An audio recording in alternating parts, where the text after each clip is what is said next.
कालपर्यंत शांत होती.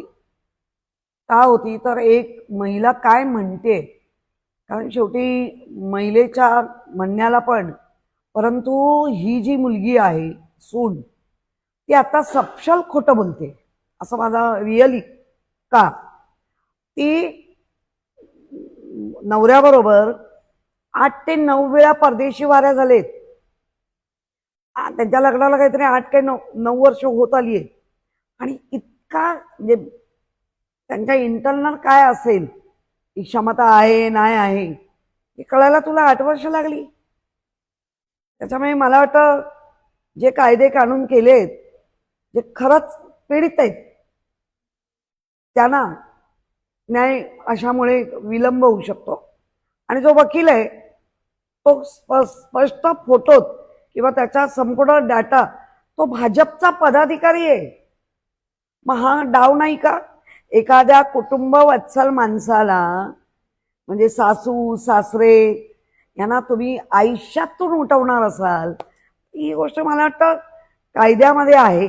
मी त्याच्यावर भाष्य नाही करणार. ती सेपरेशन 23लाच झाली आहे.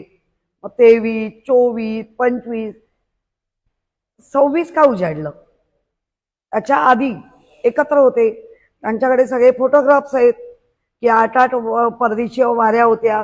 बरं ते काय 2 दिवसाच्या 4 नाही, चांगले 15-15, 20. त्यामुळे थोडा या गोष्टीवर खरंच मुख्यमंत्र्यांनी प्रकाशझोत टाकलाच पाहिजे. आणि हाकणा या पद्धतीने, कारण तिची आई सांगते की आम्ही जातो तो बुवा ह्यांच्याकडे.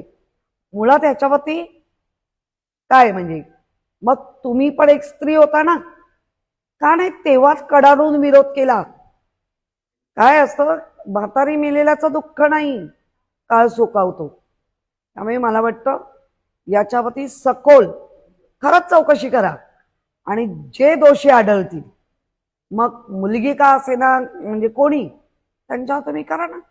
पण अशी बदनामी इतक्या वर्षानंतर होते आहे. आणि त्याच्यावरती मुख्यमंत्री म्हणून किंवा महिला बालकल्याणच्या ज्या मंत्री महोदय आहेत, कळलं का, नीलमताई उडी उगाच घालतायत. त्यांना ते आता काय त्यांचं इप्सित साध्य नाही झालंय, दाखवायचं. पण मला वाटतं याच्यावरती फार सखोल अभ्यास, सखोल कायदेशीर बाबी तपासल्या पाहिजे.